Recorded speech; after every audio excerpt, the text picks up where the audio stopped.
ሜሬት ፕሮፐርቲስ ከቤተ መንግስትና ከአብሮት ቤተ መጻሕፍት አቅራቢያ ወዳጅነት ፓርክ አጠገብ አራዳ ፓርክ ፊት ለፊት ለደህንነቱ የማያጠራጥር ቦታ ላይ መኖር ይፈልጋሉ?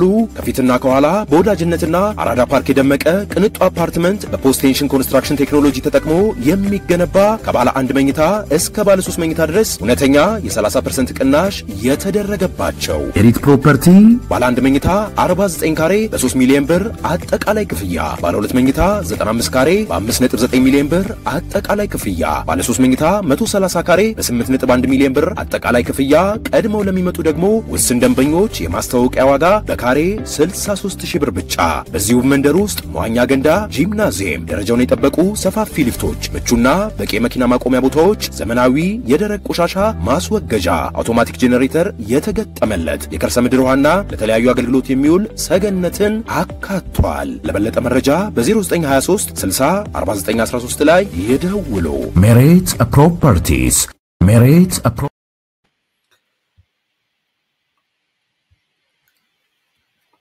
የመጀመሪያዋ ኤርትራ ናት።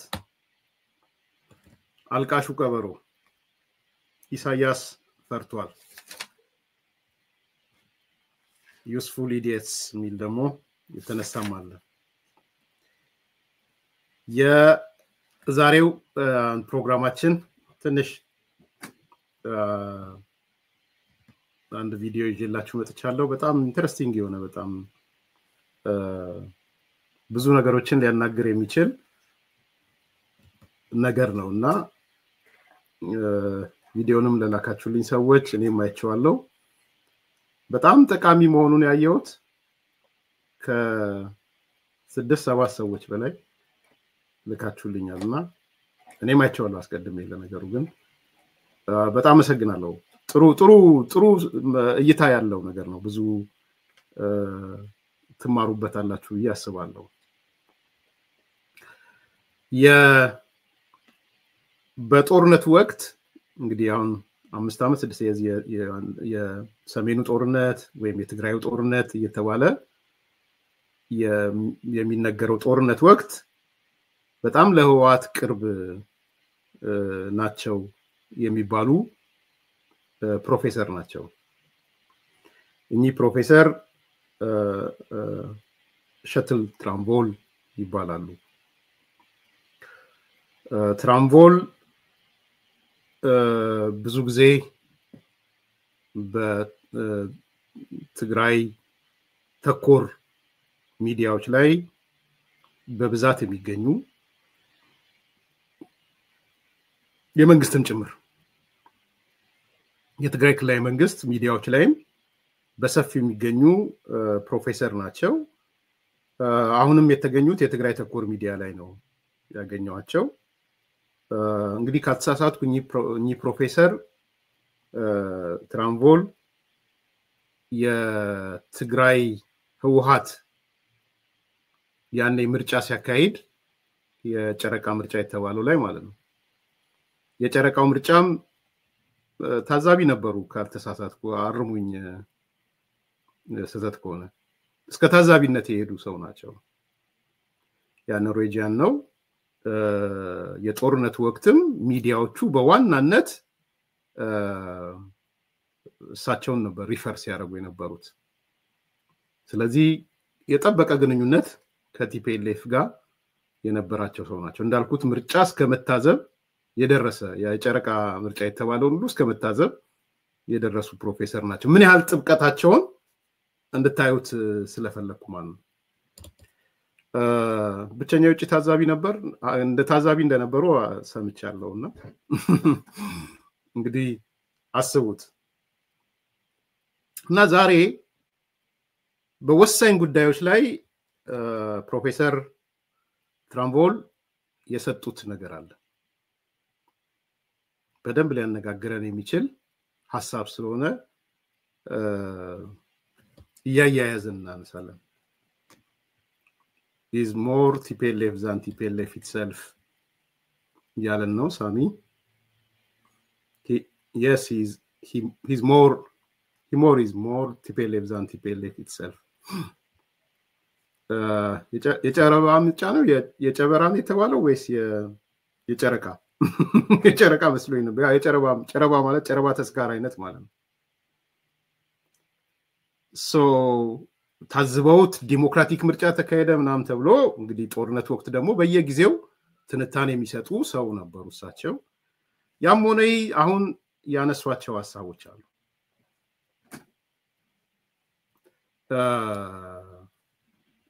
እዛ ላይ thank you ኪያ የጻፈችዋለ ኪያት Turnbull was a more TPLF than the TPLFists in Tigray. He was a fanatic TPLF. I remember he was an international election observer. During the unconstitutional election of the TPLF in early September 2020. ትክክል ነው በቃ። ዛሬ እሱን አይደለም የምንነጋገረው ባነሳቸው ነገሮች ነው። አንደኛ የዓለም አቀፍ ተቋማት ያሉበትን ደረጃ ያነሳል። ቀስ በቀስ እያንዳንዱን ነው። የዓለም አቀፍ ተቋማት የምዕራባውያን ሀገራት ያሉበት አቋም፣ የአሜሪካ የአውሮፓና ሌሎች ሀገራት ያሉበት አቋምን ያነሳል። ይሄ እንግዲህ ከምን ጋር ነው እንድታያይዙት? ጠቅላይ ሚኒስትሩ የኢትዮጵያ ጠቅላይ ሚኒስትር ዶክተር አብይ በፓርላማ ሲጠየቁ ስለ ጦርነቱ፣ ስለ ተቋማት፣ ስለ ዓለም አቀፍ ድርጅቶች ያነሱት ነገር አለ። እሱንም እናነሳለን። ስለዚህ የፕሮፌሰር ትራምቮል መጀመሪያ ስለ ዓለም አቀፍ ተቋማት ያነሳውን ነገር እንስማና ከዛ ቀስ እያልን ወደ ሌሎቹ በጣም ከባድ የሆነ ማለት ማነጋገር የሚያነጋግሩ ነገሮችን እናነሳለን ማለት ነው። በተለይ ኤርትራውያን የሻቢያ ሰዎች ካላችሁ አትጡ፣ ስድብ ትታችሁ ጆሮአችሁን ቀና አርጋችሁ ትሰሙ ጥሩ ይመስለኛል።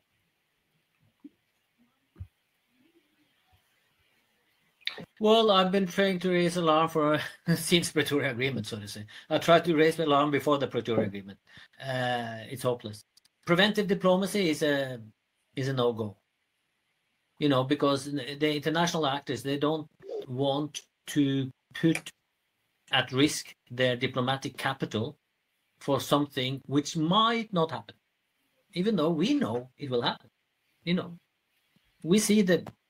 We see what's evolving on the ground. We see the statements by these actors. These actors have earlier acted upon those statements. They don't say it not to act. They say it as a preparation to act.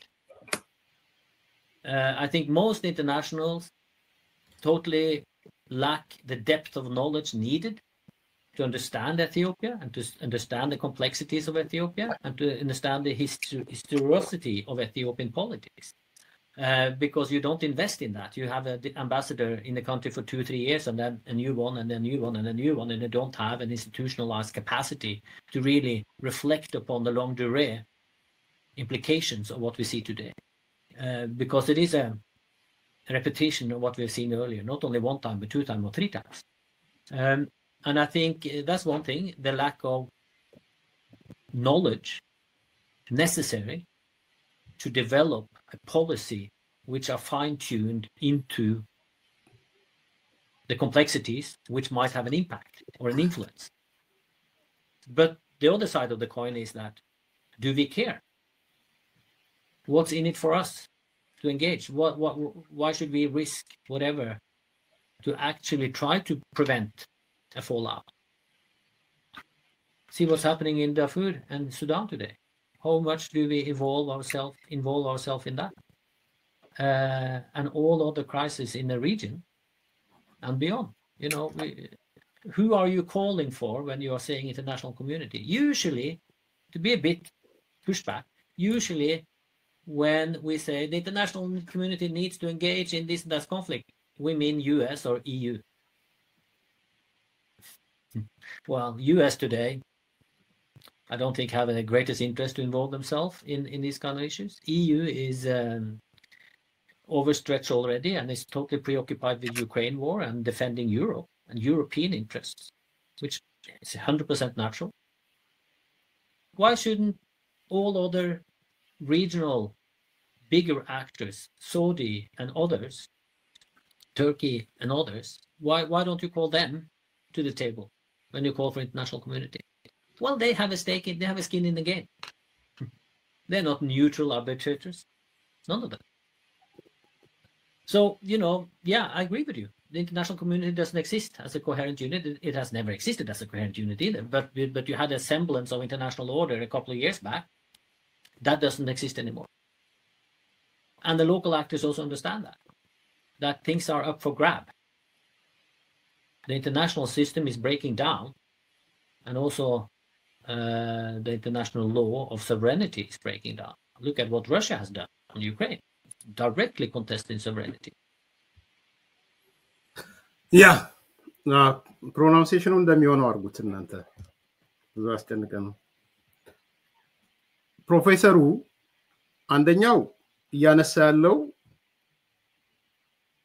ዓለም አቀፍ ተቋማት የዲፕሎማቲክ ከተማቸውን አዲስ አበባ ነው እንደገባኝ አደጋ ላይ እንዲወድቅ ያደርጋሉ ይያላምንም ነው የሚለው። ብዙዎቹ ሀገሮች የኢትዮጵያን ውስብስብ ፖለቲካና ታሪክ በደንብ የሚያውቁት ነገርም አይደለም ይላል። ከሁሉም በላይ እነዚህ ሀገሮች ራሳቸውን የሚጠይቁት ጥያቄ አላቸው። ያገባናል ወይ? ከዚህ ምን እናገኛለን? ምን እናተርፋለን? ሪስኩ ምንድነው?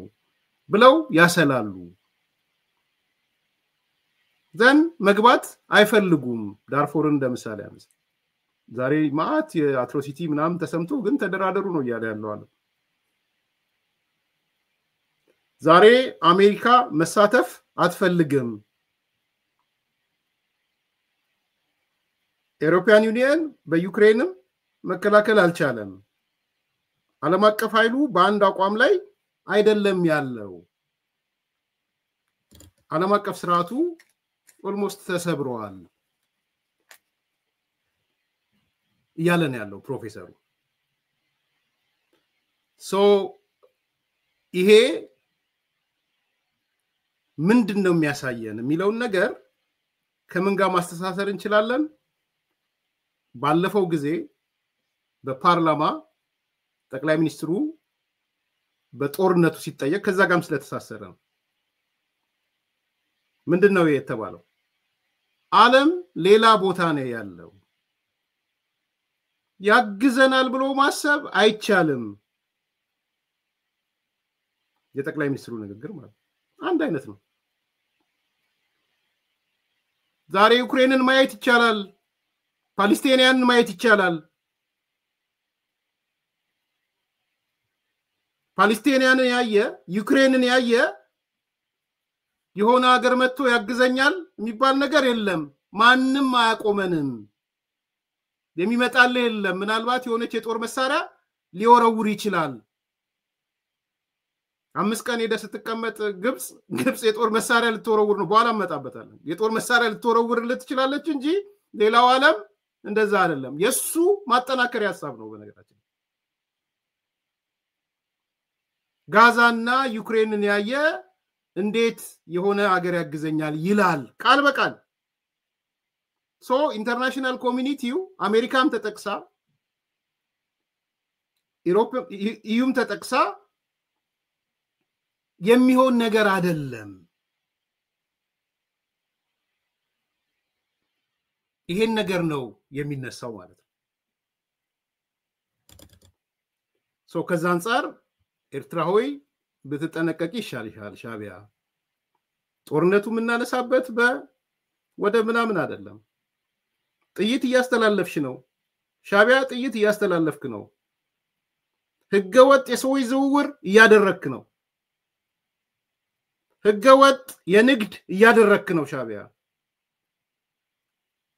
ህገወጥ ፎርጅድ ብር እያተምክ እያሰራጨ ነው። አሜሪካ ሀገር አስቀምጠህ የጥቁር ገበያ እየሰራህ ነው። ውጊያ ምናነሳው በእነዚህ ምክንያት ነው። ከተነሳ እንኳን ነው የተባለ ያለው እሱ ነው የሚለው ይሄ ፕሮፌሰር። በኢትዮጵያ ሞኛ አይደለችም በአሰብ ምናምን ብላ አይደለም ጦርነት የምታነሳው። ጦርነት ብታነሳም በኋላ እንሰማዋለን። ብታነሳም ይሄ መንግስት የሚያደርጋቸው የኤርትራ መንግስት የሚያደርጋቸውን ነገሮች ለህዝብ ለዓለም አቅርባ ነው። ዓለም ደግሞ መረጃ ከቀረበለት ዝም ነው የሚለው።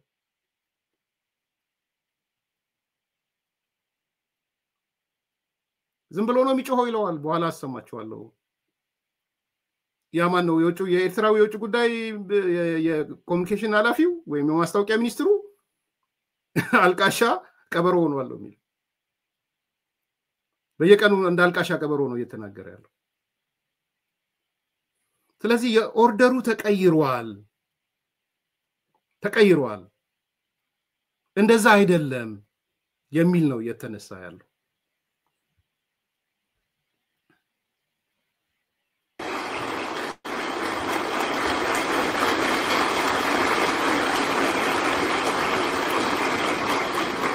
አንደኛው ችግር ትርክት ነው።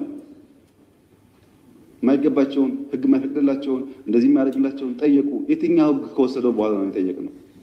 ትርክቱ መፈተሽ ያስፈልጋል። ሁለተኛው ኢትዮጵያ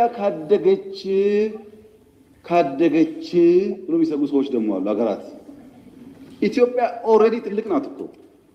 የት ነው የምታድገው? በአፍሪካ ሁለተኛ ትልቅ ፖፑሌሽን እኮ ናት። በዓለም እኮ 10ኛዋ ናት። ትልቅ ናት። በነገራችን ላይ በየአመቱ ኢትዮጵያ 3 ሚሊዮን ሰው ገደማ ትጨምራለች። በየአመቱ አንዳንድ ኤርትራ ትጨምራለች። በየአመቱ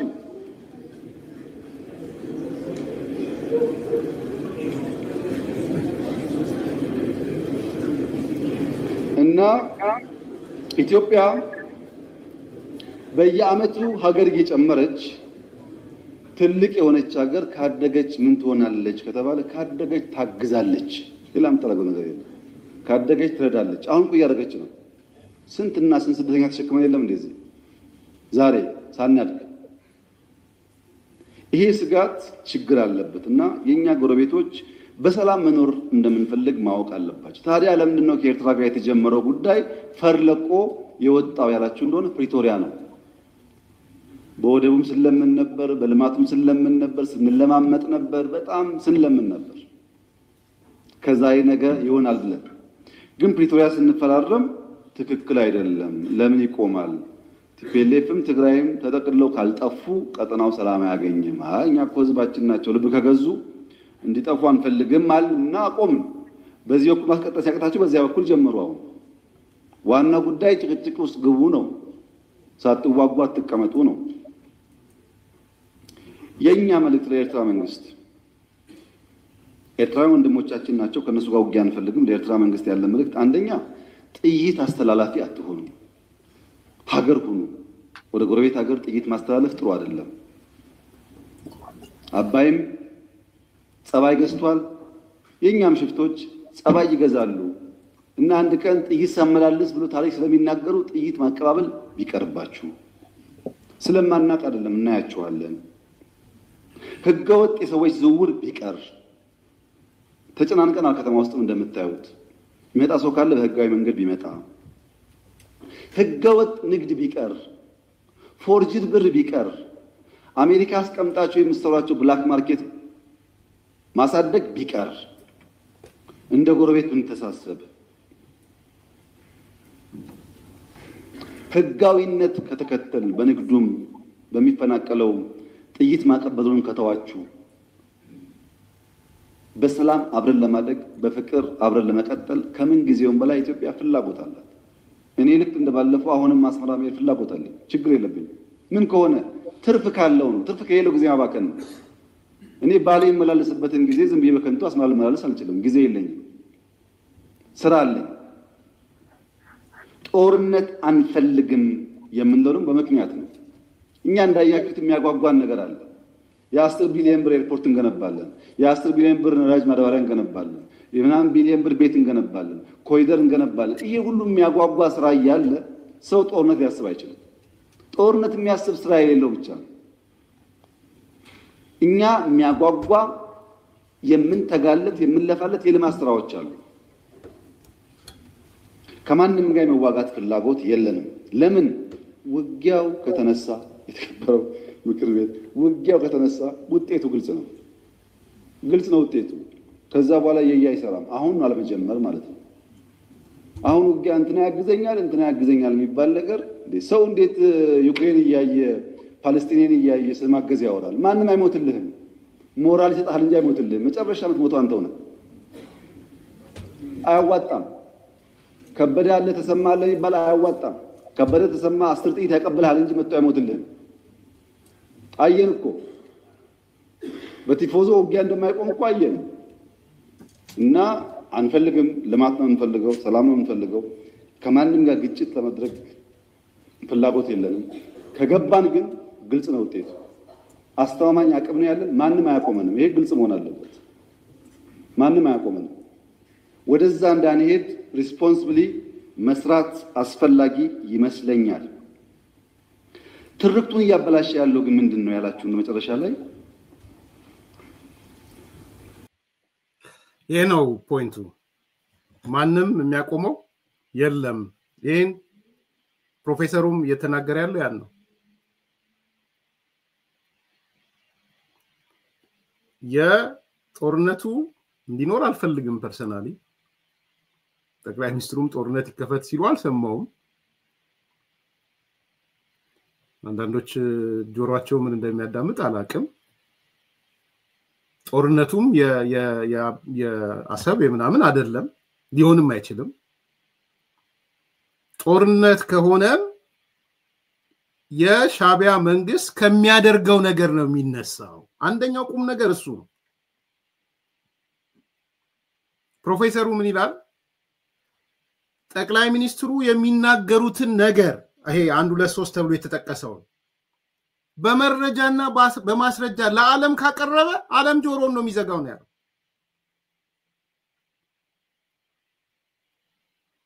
በመረጃ በማስረጃ ከተደገፈ ለምሳሌ ጥይት እንደሚያቀብል ሻቢያ ከተደረሰበት በመረጃ ማስረጃ ይታወቃል። እንደሚያቀብል ተነግሯልም፣ ለተባበሩ መንግስታትም ተልቋል። በመረጃ በማስረጃ ስታስደግፈው ያልተደገፈም አይደለም፣ በነገራችን ላይ ባዶም አይደለም። ምናቀው ነው፣ እውነቱን ምናቃለን። ኤርትራ ደርሰው ሰልጥነው የሚመጡ ሰዎች እንዳሉ ታውቃላችሁ። ያን በሰላሙም ጊዜ እኮ 30 ሺህ 40 ሺህ ፋኖ እኮ ያሰለጠነ አካል ነው ኢሳያስ። በፌደራል መንግስቱ አድነ ያውቃሉ። ያን የአማራ ክልል ያለው ኃይል ነው እንደዛ ሲያደርግ የነበረው ስልጠና ይላከው። ጸብም የተነሳው አንዱ በሱ ነው። ሰርኩላር ፌደራል መንግስቱ እንደበተነ ማስታወሳለሁ። የትኛውም ክልል ከውጭ ሀገሮች ጋር ከፌደራል መንግስቱ እውቅና መፈጸም አይችልም የሚል አስታውሳለሁ። ስለዚህ በመረጃና በማስረጃ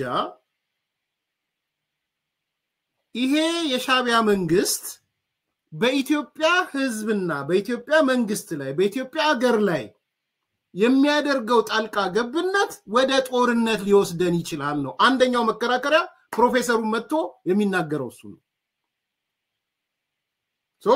ጥይት ያስተላልፋል ሻቢያ፣ ጥይት ያቀብላል፣ ህገወጥ ሰው ዝውውር ይሰራል፣ ህገወጥ ንግድ ይሰራል፣ ፎርጅድ ብር ያሳትማል፣ አሜሪካን ሀገር ያስቀመጣቸው ምናቃቸው በስም ምናቃቸው አሉ። በነገራችን ላይ የኤርትራውያን ገንዘብ መቀየሪያ በስም ምናቃቸው አሉ። ሲልቨር ስፕሪንግ ሂዱ አለ፣ ቨርጂኒያ ሂዱ አለ። እኔ እንኳን ማቀው ማለት የኤርትራውያን የሆነ ንብረትነቱ የኤርትራውያን ሆነ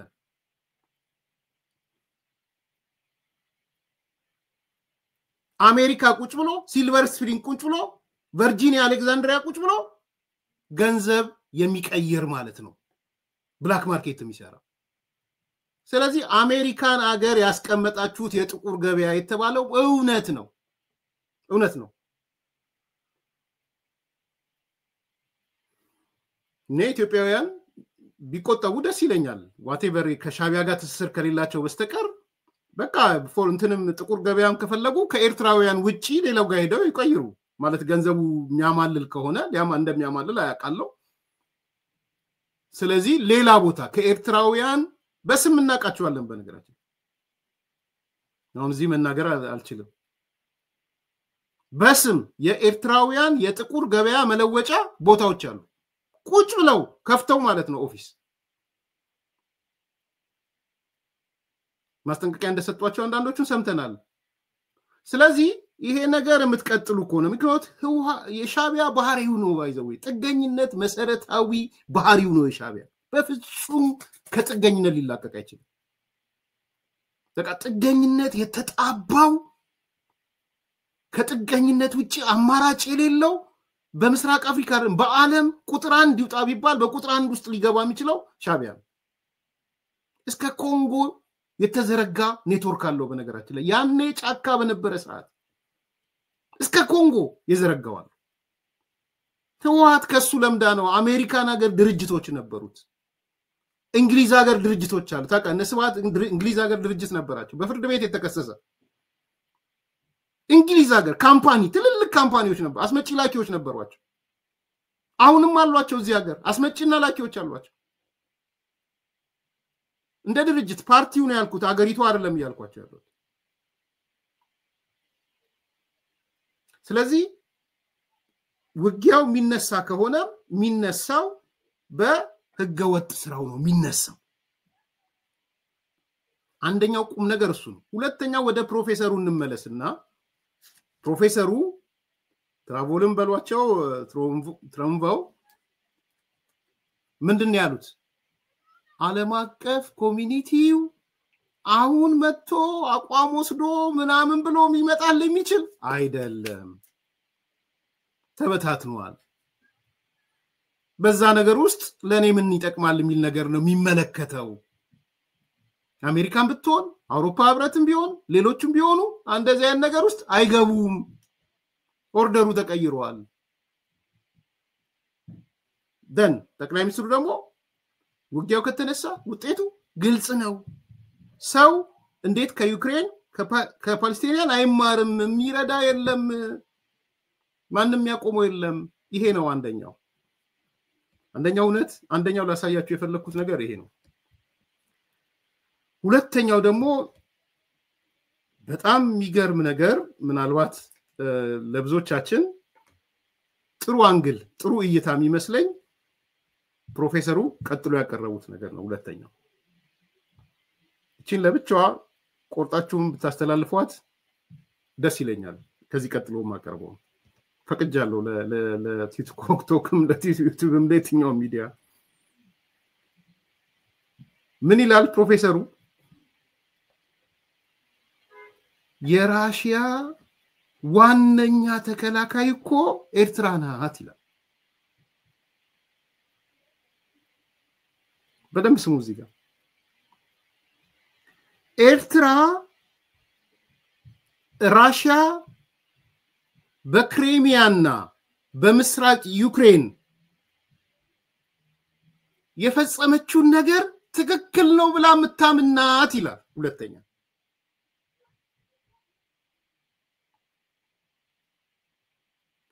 ያ ብቻ ሳይሆን ክሪሚያ የራሽያ ናት ብላ በዓለም የመጀመሪያ ያወጀችው ኤርትራ ናት። በደንብ ስሙ ይሄን። ክሪሚያ የራሽያ ናት ብላ በዓለም የመጀመሪያ ያወጀችው ኤርትራ ናት።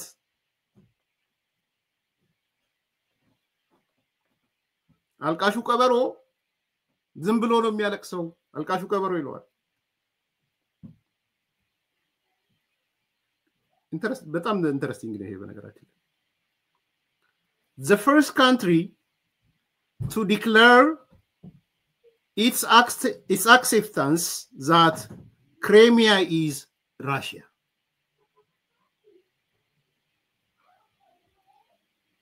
በደም ሰማችሁ?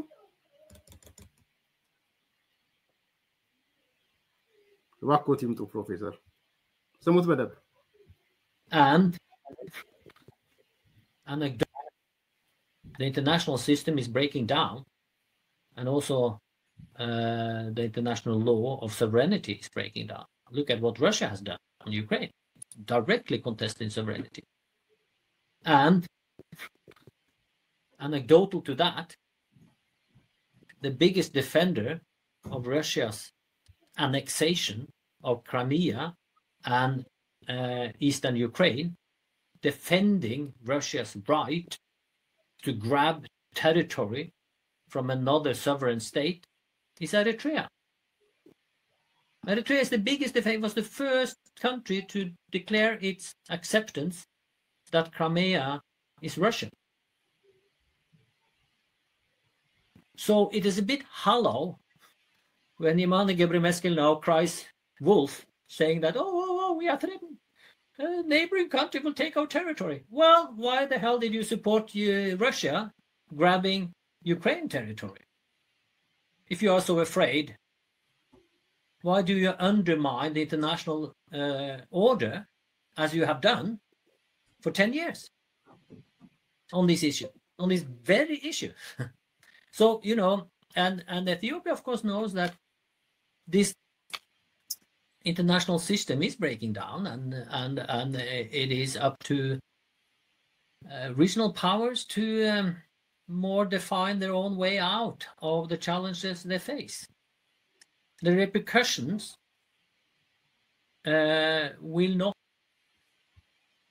The biggest defender of Russia's annexation of Crimea and eastern Ukraine, defending Russia's right to grab territory from another sovereign state, is Eritrea.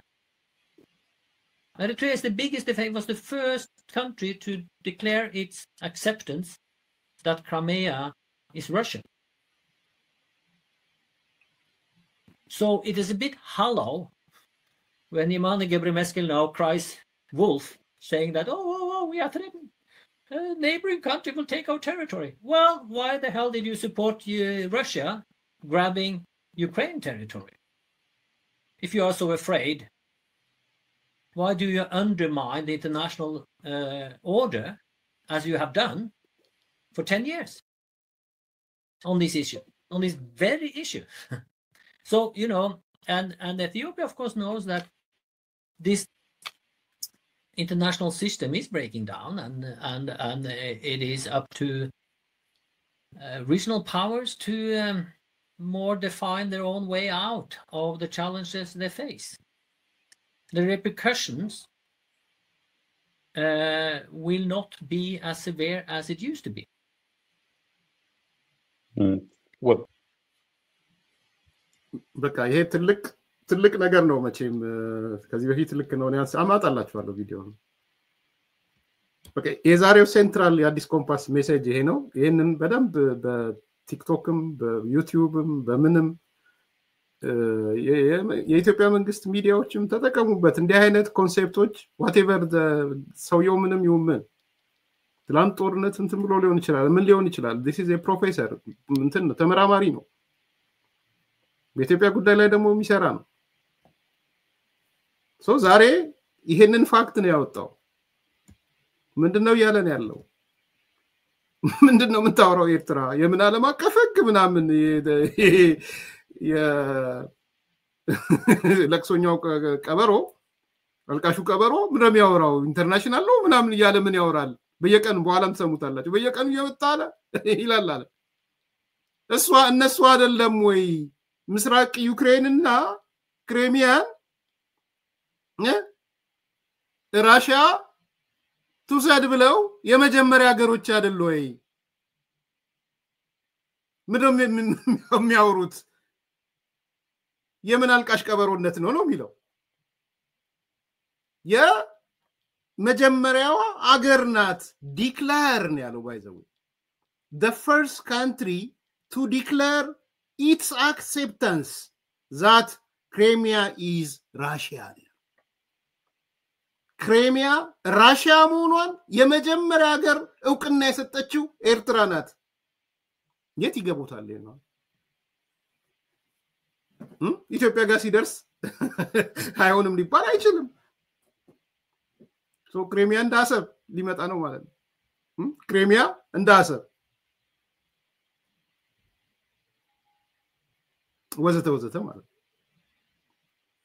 ስለዚህ በዚህ ደረጃ የተገለጸ ፋክት ነው። በነገራችን ላይ ትልቅ ኤቪደንስ ነው። በኋላ እናሰማዋለን። ግን ለኔ በጣም ትልቅ ቦካል ነው እውነት ለመናገር በዚህ ደረጃ በመነገሩም ትልቅ ነገር say that the regional Ukraine directly contesting sovereignty. And anecdotal to that, the biggest defender of Russia's annexation of Crimea and eastern Ukraine, defending Russia's right to grab territory from another sovereign state, is Eritrea. Eritrea is the biggest, was the first country to declare its acceptance that Crimea is Russian. So it is a bit hollow when Yamani Gebremeskel now cries wolf, saying that, oh, we are threatened. A neighboring country will take our territory. Well, why the hell did you support Russia grabbing Ukraine territory? If you are so afraid, why do you undermine the international order as you have done for 10 years on this issue, on this very issue? So, you know, and Ethiopia, of course, knows that this international system is breaking down, and it is up to regional powers to more define their own way out of the challenges they face. The repercussions will not be as severe as it used to be. Well, you say that ክሬሚያ እንደ አሰብ እንደ ክሬሚያ ትልቅ ነገር ነው። እንግዲህ ይሄ ሰው የብልጽግና አባል አይደለም፣ የብልጽግና ተከፋይ አይደለም፣ የብልጽግና ፕሮፌሰር አይደለም። እንደው ለሌሎቻችሁ አፍቅሮ ቲፒኤልኤፍ ያለው ሰው ነው እና እዚህ ጋር እንግዲህ የተናገረው ነገር የት እንዲህ ስለሆነ እንደማትሉ ተስፋ እናደርጋለን። ራስ ምታት ነው ይሄ። ለሻቢያ ራስ ምታት ነው፣ ለሻቢያ ልጆች ራስ ምታት ነው፣ ለህዋት አዳዲስ ድመቶች ራስ ምታት ነው። እንግዲህ ይሄን ሰውዬ እንደ ጌታቸው ረዳ እንዲህ ነው ብሎ ወይም እንደ ጻድቃን አፈርና ጭቃ ካለወሱት በስተቀር ይሄን ነው እየተናገረ ያለው። ሶ ለኢትዮጵያ ሲሆን ምንድነው ነው? ሁለተኛውንም ማጠቃለያውንም በደንብ ስሟት። ማጠቃለያው ላይ ኢትዮጵያ ይሄን ታውቃለች ነው የሚለው። ዓለም ብዙ እንትን እንዳልሆነ ታውቃለች ዓለም ኢንተርናሽናል ኮሚኒቲው በኋላ ተሰሙታላችሁ እንዲሁ በአንደበቱ መጥቶ ልክ አይደለም ምናምን ሊል ይችል ይሆናል እንጂ በውስጡ ይደግፋል ይላል። ሶ ይሄ ፋክት ነው እየተነሳ ያለው ማለት ነው። ይሄ ከ3 ወር ነው ከ4 ወር በፊት አንድ ቪዲዮ አሳይቻችሁ አንስተነው ነበር። ለድጋሚ ላቀርብላችሁ። When people talk about Russia, Ukraine, I say there is no Russia-Ukraine war at all. There is no Russia-Ukraine conflict. This is war declared by NATO on Russia. The war declared by NATO on Russia is not only for Russia, it's for dominating the whole world. It's for hegemony. This is an agenda developed after the end of the Cold War. They came up with this fantasy about containing Russia, containing any power, small, big, that challenge them technologically, economically, socially, culturally. They have to contain everybody. It's a defunct ideology. I say Russia did not do its preparation to face this declared war. Even though Russia was aware about the dynamics of what was going on. NATO is defunct. NATO does not exist. NATO is under intensive care. EU does not exist. EU is under intensive care. Now, 30 years ago, when they decided to contain Russia, they felt that was the major threat for them. China was not considered a threat at that time. Now they know. They missed the point. They couldn't contain Russia. They would never contain Russia. Ukraine is a sacrifice. Ukraine is a price they have to pay. They will not pay it on their own. They will provide billions and billions, even trillions, to continue this war. And now we need to have the narrative straight. This is not war between Russia and Ukraine. This is declared war. በደንብ ስሙት። ምን እያለ እንደሆነ በደንብ ስሙት። ይሄ ጦርነት የራሽያና የዩክሬን አይደለም። ዩክሬን የጦስ ዶሮ ነው የሆነችው።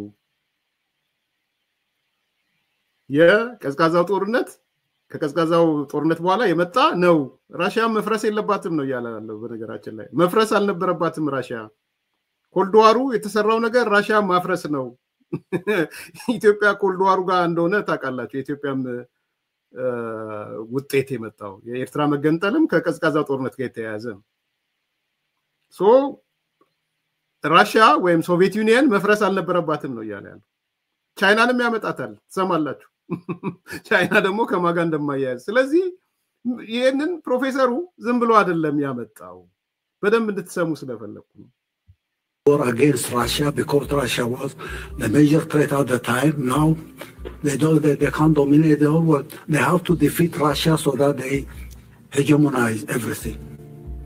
No one should be their equal technologically, militarily they have to be superior, economically they have to control everything, grab every resource here and there, technology under their control. That dream is no more. Now the fighting going in Ukraine, it's their battleground. That battleground is a sacrifice for them. And we need to put this straight on the record.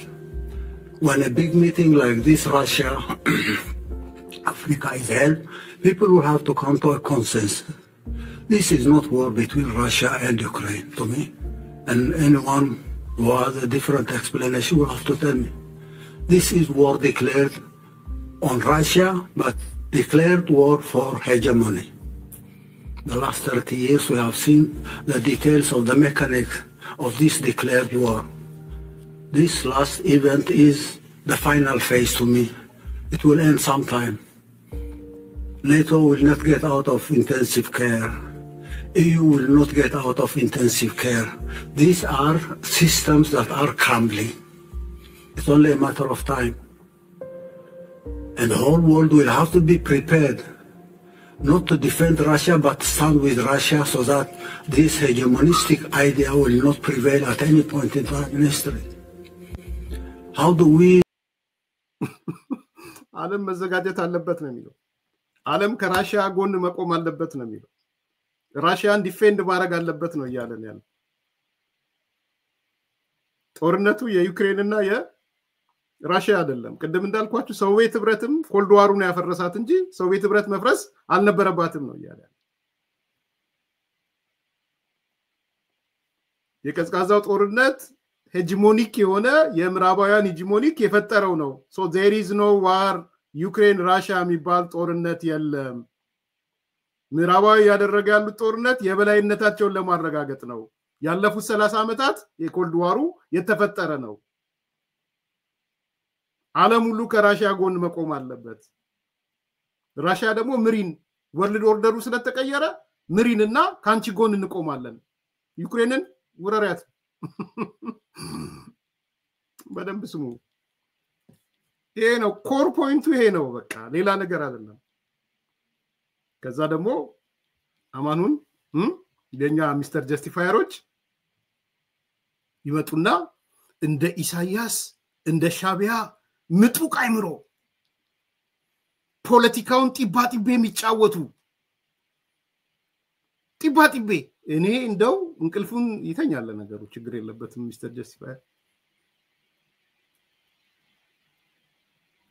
ፖለቲካውን ጢባጢቤ የሚጫወቱ ዓለምንም ያቋት የሚዘውሯት ይላችኋል እና ይልቃል ሚስተር ጀስቲፋየር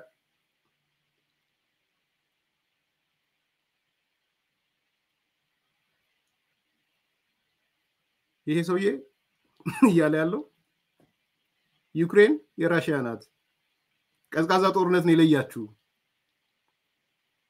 the same token ኢትዮጵያ ቱ ቢባል ምን ይመጣል ነው ሳሚንዳ ለፖለቲካ ጠበብቱ ሚስተር ጀስቲፋየር ላለው ሰው ይሄንን ንግግርህን ወደ ኢትዮጵያን ተርጉመው ሲባል ምንድነው የሚያደርገው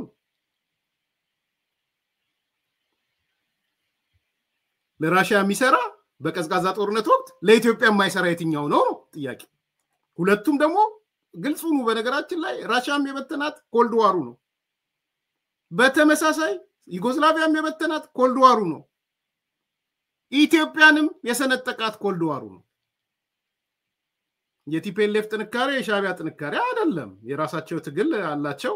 በዋናነት ፍጥነታቸው የጨመረው በዓለም ደረጃ ዓለም ወደ አንድ እየመጣች ሶሻሊስት ካምፑስ ስለፈራረሰ ነው እንጂ ከሳልበራ እኮ መውጣት አቅቶት ነበር ኢሳያስ። ከሳልበራ ከናቅፋ ተራራ መውጣት ያቃተው አካል እኮ ነው የሮጠው የመጣው። የዓለም ፖለቲካ መቀየር ነው ትልቁ ውጤት። ይሄ ምንም ብዙ የወታደራዊ ጠበብቶች የጻፉትን ያነበብኩትን ይሄ እዛ ውስጥ የለውም።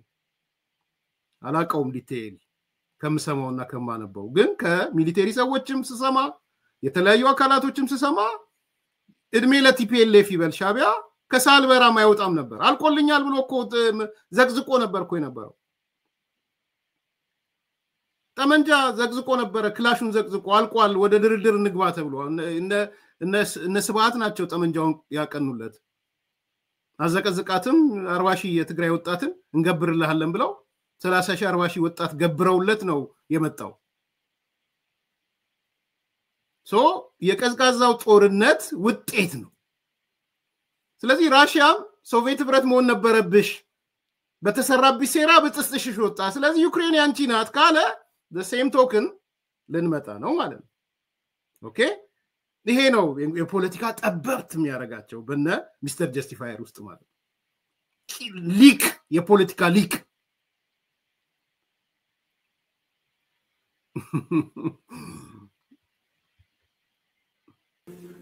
design a plan. How do we fail this one without any further cost? They are printing money. They are not manufacturing anything at all. It's printing money. And this has been one of their weapons. ተመልከቱ ገንዘብ ማተም። አሁን የኢትዮጵያ መንግስት የከሰሰ ነው ኤርትራን በገንዘብ ማተም። በአደባባይ በፓርላማ የተገለጸ ነው። ይሲ የራሱን ስራ ነው እየነገረን ያለው። አሁን ምዕራባውያን ፕሪንት ያደርጋሉ መኒ ነው እያለ ያለው። Globally, the monetary system, the global monetary system controlled by dollar and euro is being used. Sanctions here, sanctions there, sanctions there, grabbing this account, grabbing that account has been one of their tools. This is not going to continue indefinitely. And we need a new financial architecture globally, not controlled by euro, not controlled by the dollar, not controlled by other currencies. To me, this failure of the attempt to contain Russia will immediately move to the east. Containing China is their next agenda. They may be playing a very deceptive tactic on trying to tell everyone, oh no, we have to work with China, we have to do this and that. Their miscalculation about China has proved to be wrong. They felt probably they have the technology, they have everything, the Chinese can only copy, they will never equal them. So they will contain Russia but make friendship with China and continue taking advantage of that so that containing Russia will be easier for them to do. Now China is out of control. Containing China from Taiwan, from India, from Japan, from South Korea, from Australia. How do they do it? How will they do it? That challenge is coming next. But first they need to deal with Russia. How are they going to deal with Russia and then next move to China? How can they deal with everybody? How do they contain us? Imagine this tiny Eritrea is being contained by them. We're being punished with their sanctions every time. We have to be punished because አይ በቃችኋል። ዝርዝር ወደ 9-10 ደቂቃ ነው እንግዲህ። ቀጣዩ ተረኛ ቻይና ናት አለ ደግሞ። ስለዚህ ቻይና መተባበር አለባት። እንግዲህ ቻይና ከማጋን ያለው ነገር ቻይና ከማጋን የታይዋን ኬዝ ነው። ታይዋንም የቻይና ናት ነው እያለ ያለ። እኛ እየጠየቅን ያለ ነው አሁን ኦኬ ሻቢያ የጻፍከው ጋለ ስለዚህ በቆረምትከው ምጭ እንቀጣለን ነው እየተባለ ያለው በፎርክ እንደሚል። ይሄ ትልቅ ማስረጃ ይመስለኛል። በአንድ በኩል የፕሮፌሰሩ ንግግር፣ በሌላ በኩል የራሱ ከአንደበቱ ከኢሳያስ አፈወርቂ የወጣ አንደበቱ ማለት ነው። ትልቅ ነገር ነው ብዬ ነው ማምነው በግሌ።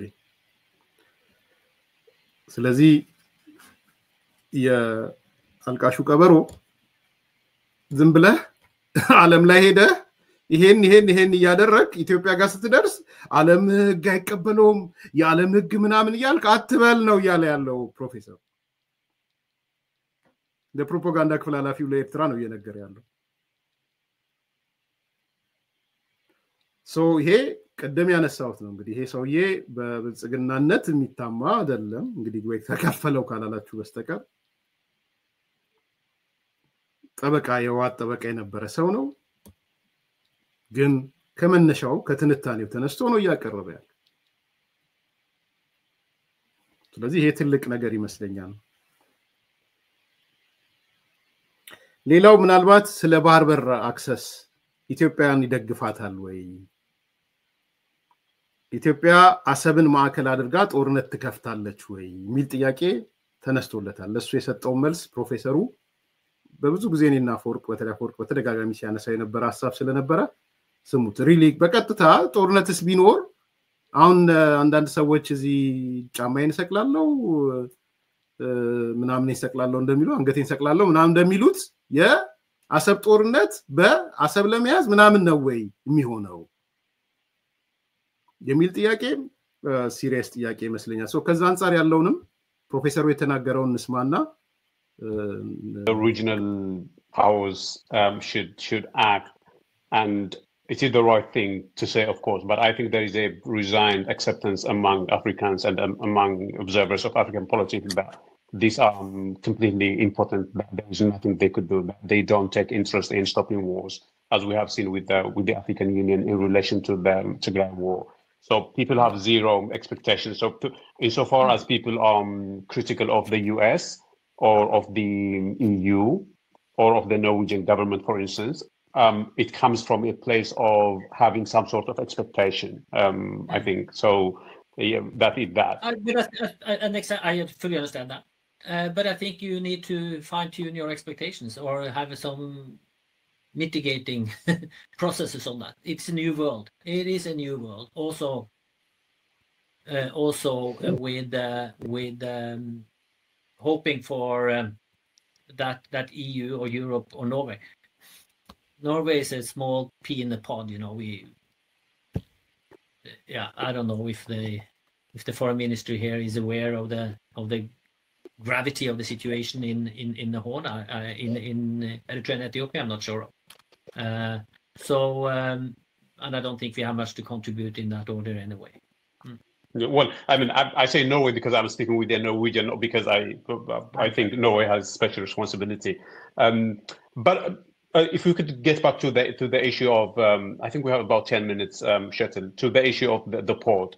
Abiy always makes the point of saying that he had the support of the international community when he talks about the port. That he said that everybody recognized Ethiopia had the right to get port access. He doesn't quite say that the international community supports Ethiopia taking the port by force. He doesn't quite explicitly say that, but there is always an implication that he has the backing of the international community. Is he onto something when he says that? I think if you by that imply በደም ስሙት። ይሄንንም የሚያነሳው ነገር አለ እንግዲህ ከፖርት ጋር ተያይዞ በዚህ አጋጣሚ ጋዜጠኛውን እና ሚዲያውን አመሰግናለሁ።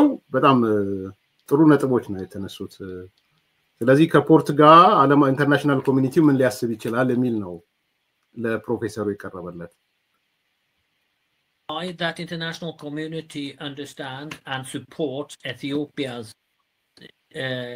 need of stable, predictable, long-term access to sea as a landlocked country and under international norms and conventions? Yes, everybody supports that.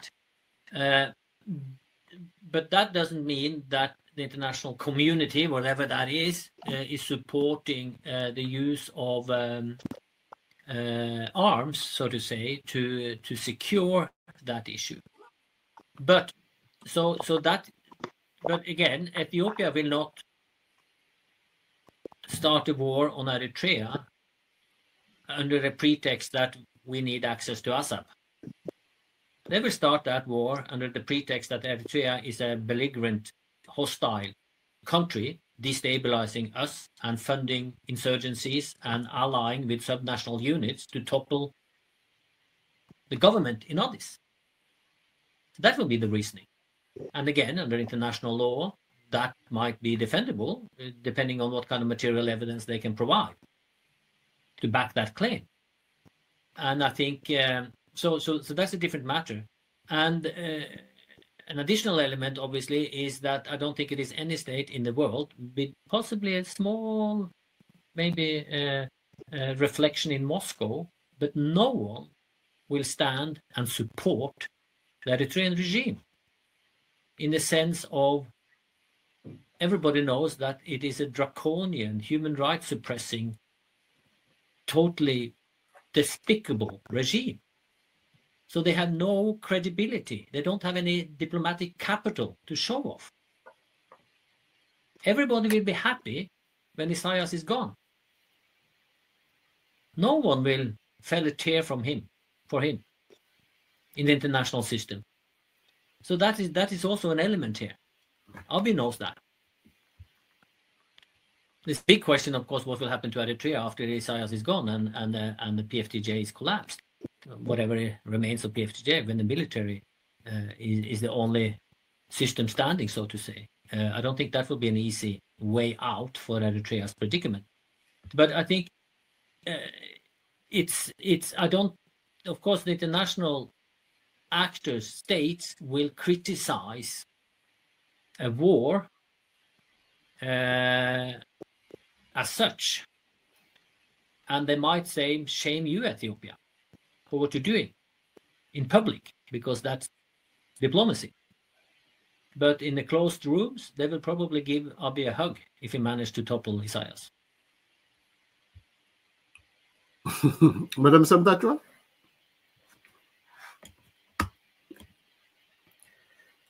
ኢትዮጵያ የባህር በር አክሰስ እንድታደርግ ዓለም ይደግፋታል ይላል። እኛ አክሰስ ብቻ ሳይሆን አሁን የባለቤትነት ጥያቄ ነው ያለው።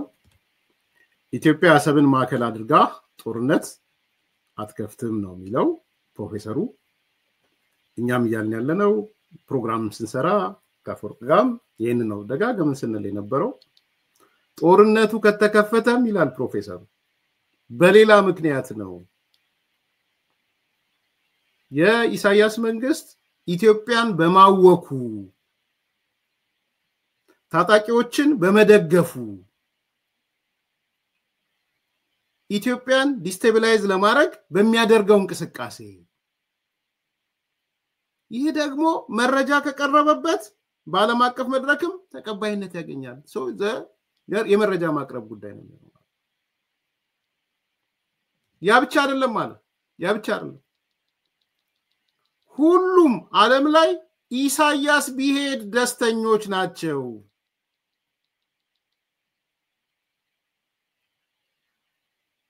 ምናልባት ከሞስኮ ምናምን ይላል እንጂ በዓለም ላይ የዓለም እንትን ደስተኛ ነው። Everybody will be happy Isaias is gone. ዲፕሎማቲክ ካፒታል የለውም። ድራኮኒያን ነው። ጨቋይ ነው። የሰብአዊ መብት ጥሰት የሚፈጽም ነው። ስለዚህ ዓለም ኢሳያስ በመሄዱ ይደሰታል እንጂ የሚከፋው ነገር የለም። ይሄንንም ጠቅላይ ሚኒስትሩ አብይ ያውቃል። ይገባችኋል? ዓለም ኢሳያስ በሄድለት ደስ እንደሚለው ጠቅላይ ሚኒስትሩ ያውቃል። ከዲፕሎማሲ አንፃር ዓለም ወጥቶ ሊያወራ ይችላል።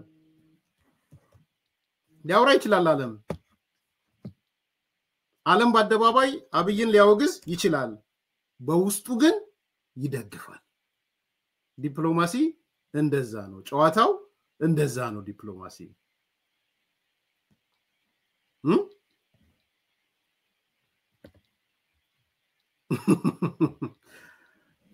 በጣም እኮ እነ ሚስተር ጀስቲፋየር አሁንማ አቶ ልደቱን ጨምሮ የዲፕሎማሲ ጌታ እንደሆነ ኢሳያስ በዲፕሎማሲ የትየለሌ እንደደረሰ ኢትዮጵያ ከዓለም እንደምትገለል ይሄን ነው የሚነግሯችሁ። እንግዲህ ይሄ ሰው እንዳልኩት ነው ተከፈለው ምናምን ካላችሁ በስተቀር አፍቅሮ ቲፒኤልኤፍ ነው የሰውዬ። የጨረቃ የምንበለው የጨረባ ምርጫን ሄዶ እስከ መታዘብ የደረሰ የቲፒኤልኤፍ ፍቅር ያለው ሰው ነው። በጦርነቱ ወቅት በየጊዜው በተለይ ጦርነቱ ከተጀመረ ከሆነ ቀነተ በየጊዜው ዓለም አቀፍ ማብራሪያ ሰጪ ተብሎ የመንግስት የትግራይ ሚዲያ ላይ የምታዩት ሰው ነው። ሄዳችሁ ዝም ብላችሁ ጎግል አድርጉ። ከጀርባው የሆነ ነገር ተከፈለው ካላላችሁ በስተቀር እንደዛም እንደምትሉም ስለምጠረጥር ማለት ነው። ስለዚህ መታንተዚ ኢሳያስ ማለት ዲፕሎማቲካሊ በጣም እንትን የሆነ በዲፕሎማሲ ተሸንፈናል ኢትዮጵያ ምናምን ሚስተር ጀስቲፋየር ለራስ አይከነክንም። እስቲ አርግ ውሸት ነው በሉና ውጡና እስቲ ተከራከሩ። እስቲ ተከራከሩ ውጡና ይሄ ፕሮፌሰር የተናገረው ነገር ውሸት ነው ብላችሁ ውጡና ተናገሩ። እስቲ ተንትበሩ ተከራከሩ። ያው ሚዲያው ያለ አይደል የተቆጣጠራችሁት።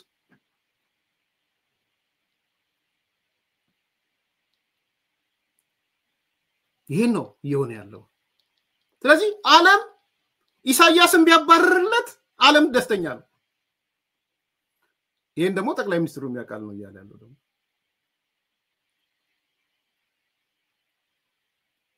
ሰውየው በዚህ ቃለ መጠይቁ የኢትዮጵያ መንግስት ኢሳያስ በኢትዮጵያ ውስጥ እያደረገ ያለው ነገር እያደረገ እንደሆነ ማምናለሁ ብሏል። ታጣቂዎችን ማስታጠቅ፣ ህገወጥ ስራ መስራት፣ ኢትዮጵያን ዲስታብላይዝ ማድረግ አምናለሁ ነው እያለ ያለው። ይሄንን በመረጃና ማስረጃ ለዓለም ከቀረበ የኢትዮጵያ ጦርነት ብታካሄድ እንኳን ኢትዮጵያ ጦርነት ውጤቱ ዓለም ዝም ነው የሚለው። አይ በቃ ህገወጥ ገንዘብ እየተዘዋወረብሽ ዝም በይ፣ አይ ህገወጥ የሰው ዝውውር እየተዘዋወረብሽ ዝም በይ፣ አይ ታጣቂዎችን እየረዳብሽ ጦር መሳሪያ እየላከብሽ ዝም በይ፣ አይ የገንዘብሽን ፋይናንሳሽን እያናጋ ዝም በይ የሚል ዓለም ሊኖር አይችልም። ይችን ብቻ በመረጃና በማስረጃ እኔ አንድ ማቅረብ እችላለሁ። ቢያንስ ለሀገሬ ስል አቀርባለሁ። ሲልቨር ስፕሪንግ ቨርጂኒያ ያሉ ገንዘብ ይመነዝሩ ህገወጦችን አቀርባለሁ ለሀገሬ ኮንትሪቢዩት ካደረገ። ሌሎቻችሁም በተሰማራችሁበት ዘርፍ ላይ ያለውን ህገወጥነት ከሻቢያ ጋር የተያያዘውን አጋልጡ። ያ መረጃና ማስረጃ ይሆናል ለዓለም። ለሀገራችን የምንሰራው እንደዛ ነው። ይሄ ሀገር ጉዳይ ነው፣ የፓርቲ የምናምን ጉዳይ አይደለም። ማንም ምንም ይበል። ስለዚህ ይሄ ሰው በራሱ አምናለሁ እያለ ነው። ሻቢያ ይፈጽማል ኢትዮጵያን የማወቅ ስራ፣ ታጣቂዎችን የመደገፍ ስራ። ይሄ በኋላ ተሰሙታላችሁ። እየሳቀ አምስት ቀን ሙሉ ግብጽ ምን ሊያደርግ ነው ሄደው ብሎ ይስቃል። አንድ ስቴትማን አንድ ሀገር መሪ እርግጠኛ ነኝ 5 ቀን ሙሉ የግብጽ ሰውዬ አያናግረውም ይላል። አሰማችኋል።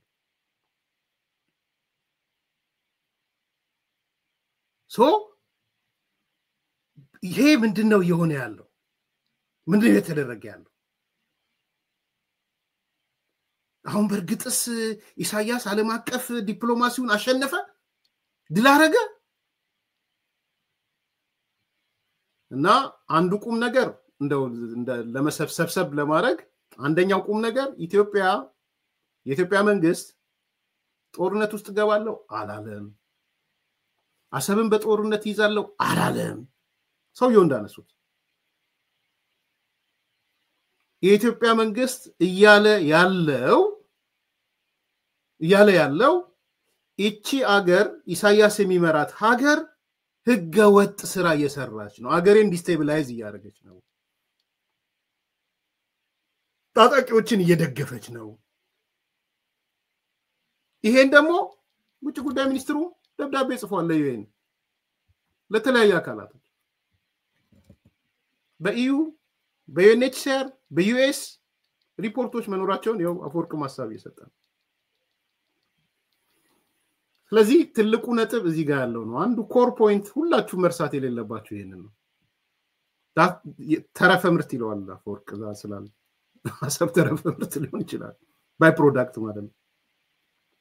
የዛ የእንትኑ የመሰረታዊ ነገሩ ባይ ፕሮዳክት ማለት ነው እንጂ ዋናው ፕሮዳክት ከሽብርተኝነት ጋር የተያያዘ ከታጣቂዎች ጋር የሚደረግ ድጋፍ ከህገወጥነት ጋር የተያያዘ ኢትዮጵያ እንዲስቴብላይዝ ከማድረግ ጋር ሊኖር የሚችል ግጭት ነው።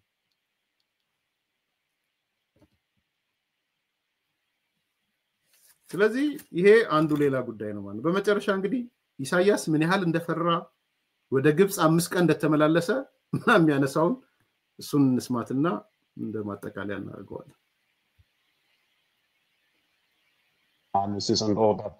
How do things look to Isaias now?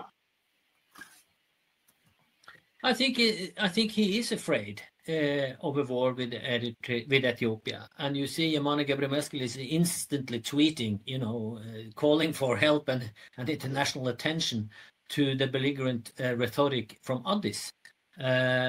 They know this will be a very, very tough situation coming.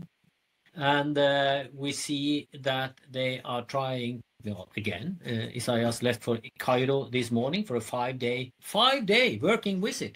That's a pretty long working visit for any head of state, to any other head of state, so to say. I don't think Al-Sisi will sit with him for 5 days, but some ministers will probably do that. And of course, it is in Egypt's interest to assist Eritrea, to help Eritrea, but to what level will they help is a different question. How much will Egypt put into the fold in capabilities and capacities to fight the war with Ethiopia? Will they put their navy on the Eritrean coast to assist, and possibly maybe some ships? Will they really mobilize? Will they put troops on the ground in Eritrea to help on the battlefront in Assab? I doubt that. Will they use some drones and air capacity? Possibly drones. Will they use fighter jets? I doubt that. I don't think necessarily Egypt wants to have a direct confrontation with Ethiopia military-wise. They will use Eritrea. They will support Eritrea with supplies and advice and so on, but I don't necessarily think that they are interested to have a direct military engagement with Ethiopia. So it is from the Isaias's point of view, I think they are extremely concerned and hence also reaching out to the devil, TPLF. TPLF is the actor Isaias.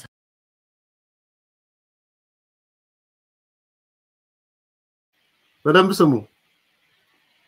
የትኛው ዴቪል ጋር እንደሄደ ስሙ በደንብ።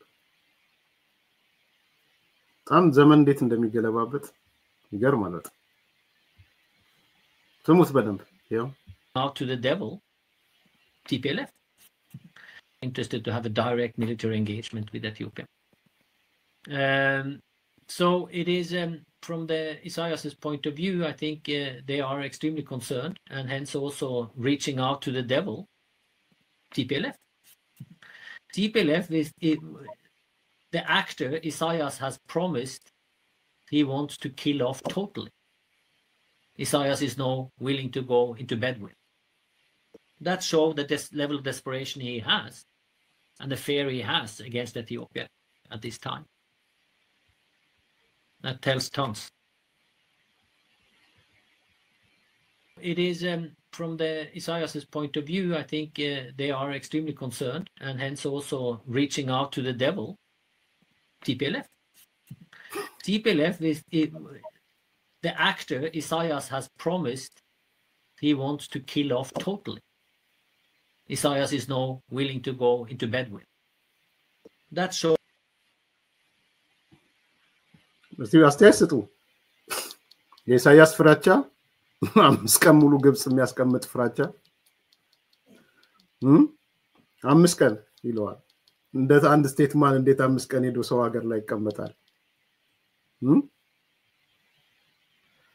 ግብጽ እስከምን ርቀት ትሄዳለች የሚለውንም ያው እንግዲህ የፕሮፌሰሩን ምልከታ አይታችኋል ኔቪ ታመጣለች ብዬ አላስብም ድሮን ምናምን እንደዛ ብዙም አላስብም በቀጥታም ኮንፍሮንት አደርጋለች ብዬ አላስብም ነው ያያል ስለዚህ ማንን ነው የምትጠቀመው ቲፒኤልኤፍ ማዛ መሐመድ እህታችን እየሰማሽ ነው ለምን ቲፒኤልኤፍ ላይ እንደምናተኩሩ እንደሚገባሽ እናውቃለን ግን ሌላውን ኮንፊውዝ ስለምታረጉ ሳይበር አርሚ የጠራዋት ስለጻፈች ነው አይኖቻችን ትኩረታችንን ቲፒኤልኤፍ ላይ ያደረግንበት ምክንያት የቲፒኤልኤፍ አፍቃሪው ዛሬ ነገረን ነገር ስላለ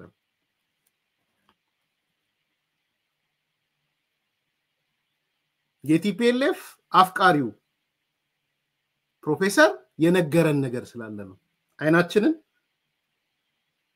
ቲፒኤልኤፍ ላይ ያደረገው የሽብርተኛ የታሪካዊ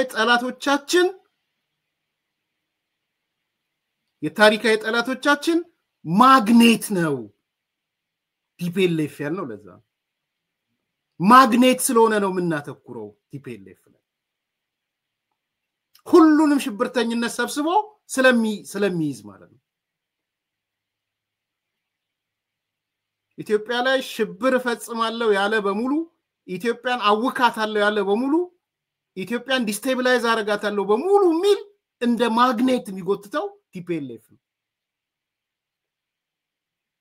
ለዚህ ነው ትኩረታችን ቲፒኤልኤፍ ነው ተመልሶ ስለሚመጣ አይደለም ወይም እናንተ በሱ ዙሪያ ስለተሰባሰባችሁ አይደለም እናንተንም እንደ ማግኔት ሰብስቦ ይከተታችሁ ለዛ ነው ሰብስቦ የቲፒኤልኤፍ አፍቃሪ ያደረጋችሁ ማግኔቱ ነው ለሽብርተኝነት ማለት ነው ስለዚህ ሻቢያም ቢሆን የሚያደርገው ነገር ከግብጽ ጋር ባለው ነገር ግብጽ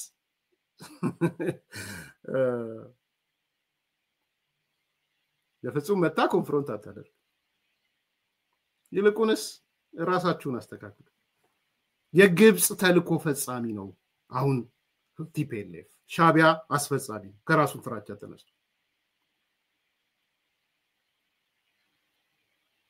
ለዚህ ነው ማጠንጠኛችን ማተኮር ያለበት የቱጋ ነው የሚለው ነገር ደጋግመን የተናገረው አይኖች ወደ ሻቢያ አይደለም ቅድሚያ አይኖች ወደ ቲፒኤልኤፍ ናቸው ማተኮር እሱ ውስጥ ነው ሻቢያን የምናገኘው ግብጽን የምናገኛት በሻቢያ በኩል በቲፒኤልኤፍ ነው የምናገኛት ከዛ ወደ ፋኖ ወደ ኦላምና ወደሚባለው ወደ ሌላው በሙሉ ሽብርተኛ ወደሚባለው አልሻባብ ምናም በሉ ይሰማራል ከዛ በኋላ ይሄንን መገንዘብ ይሄንን መረዳት ነው የሚያስፈልገው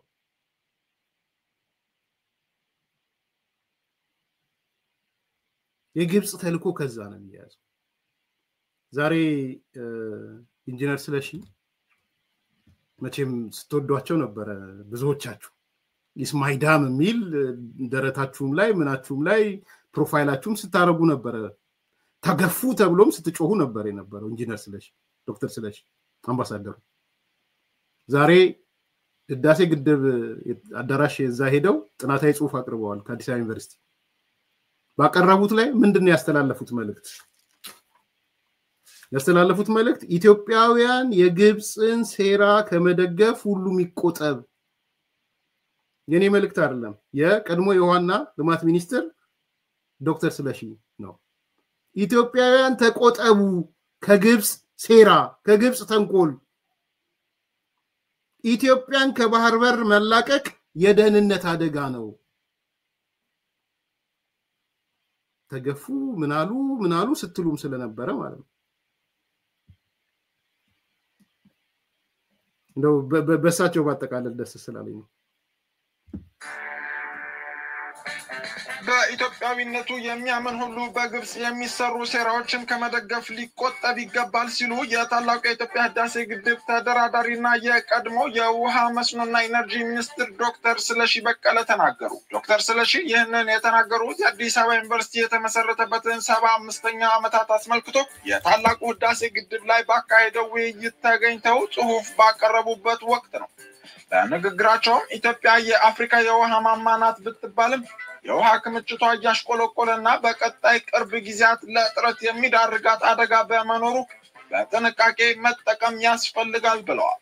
የህዳሴ ግድቡ መገንባት ለኢትዮጵያና ለጎረቤት ሀገሮች የኢነርጂ ምንጭ በመሆን ለሱዳን ደግሞ በአመት $50 ሚሊዮን የሚያስወጣትን የመሬት ጥበቃ ስራ ወጪ የአፈር ደለልና ጎርፍን ጨምሮ በርካታ አደጋ የሚከላከልላት፣ በተመሳሳይ ለግብጽም እንዲሁ የግድቡ መገንባት ተጠቃሚ የሚያደርጋት ቢሆንም እሷ ግን ይህን አታውቅም ብለዋል። የኢትዮጵያን 130 ሚሊዮን ህዝብ ከባህር በር መለየት ማለት ትልቅ የደህንነት አደጋ፣ አገር ውስጥ ደግሞ ቀውስ ሊያመጣ የሚችል አስቸጋሪ በመሆኑ ኢትዮጵያዊነትን የሚያምን ሁሉ ከግብጽ ጋር የሚሰሩትን ሴራዎች ባለመደገፍ በጋራ መቆም አለበት በማለትም የተናገሩ። ኢትዮጵያ በርካታ ሀገሮችን የሚያቋርጡ ወንዞች ያሏት ቢሆንም ሁሉም ሀገር የኢትዮጵያን ውሃ ይመኛል።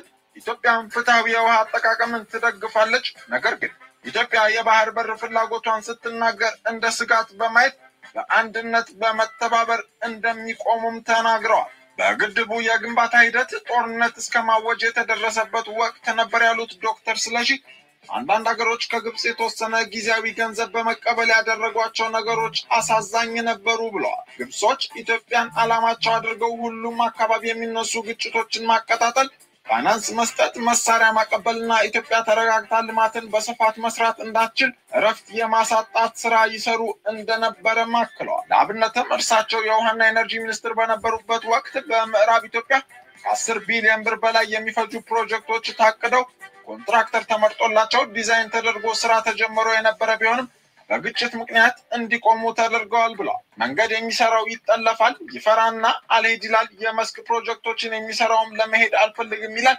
ስራው ባለበት ይቆማል። ስለዚህም ሀገርን አንድ ሆኖ መገንባት እጅግ አስፈላጊ ነው ሲሉ ነው ዶክተር ስለሺ የተደመጡት። ገንዘብ ተርፎን ለመሳሪያ ማውጣት የምንችል አገር አይደለንም በማለትም ነገር ግን ሉዓላዊነታችን ወይም አንድነታችን ስጋት ውስጥ ሲገባ ወደዚያ እንዲዛወር ያደርጋል ብለዋል። በመሆኑም ደህንነታችንን ለማስጠበቅ በዲፕሎማሲና በማግባባት የማሳመን ስራ ማከናወን ያስፈልጋል ብለዋል። የግድቡ የግንባታ ሂደት አዳዲስ ከቻይና አሜሪካና አውሮፓ ጭምር ኢትዮጵያ ያስመጣቻቸው ኮንትራክተሮች ኮንትራቱን እንዲያቋርጡ ግፊት ሲደረግ እንደነበርም አስታውሰዋል። ግብጽ በታሪክ ኤርትራ ራሷን የቻለች ሀገር እንድትሆን ያደረገችው የማስገንጠል ተልእኮ ላይ ኢንቨስት አድርጋ ተሳክቶላት ኢትዮጵያን ያለ ወደብ ማስቀረቷን እንዲሁም በኢትዮጵያ በኩል ወደቡ በስህተት የተላለፈ ቢሆንም አሁን ላይ ይህ ሁሉ ህዝብ ተቆልፎ መኖር የማይችል በመሆኑ ያንን የባህር በር ለማስመለስ በውዴታም በግዴታም መሄድ ያስፈልጋል ሲሉ ተናግረዋል። ይኸው ነው እንግዲህ ዛሬ ኢንጂነር ስለሺ የቀድሞ የውሃና መስኖ ሚኒስትር ዶክተር ኢንጂነር ስለሺ በቀለ የተናገሩት ኢትዮጵያውያን የግብጽ ሴራ ከመደገፍ እንቆጠብ እና የባህር ስለሰማችሁት መድገም አልፈልግም። እንዲህ ነው ያሉት ኢትዮጵያውያን በዚህ መልኩ ነው እየተናገሩ ያሉት። ይሄ ነው እውነቱ እየወጣ ያለው። እነዚህ ነገሮች ነው እየመጡ ያሉት።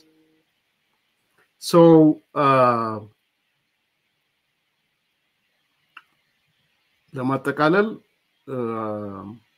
በቅሎቹ አብይ ፈርቷል፣ ተጨንቋል።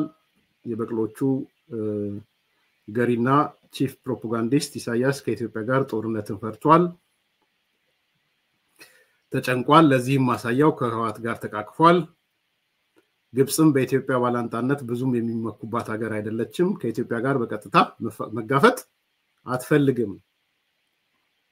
ይሄ ነው ያለ ያለው ፕሮፌሰሩና አይ ቲንክ ዛሬ በጣም ጥሩ ፐርሰናሊም ደስ ያለኝ ፕሮግራም ነው። ብዙ ነገሮችን የገለጠ ፕሮግራም ነው ብዬ አምናለሁ። ደስ ብሎኝም የሰራሁት። እናንተ ማስተያየት ሰጡ አይቻለው። ላይክ አርጉ፣ ሰብስክራይብ አርጉ፣ ሼር አርጉት፣ ለብዙ ሰው አስተላልፉት።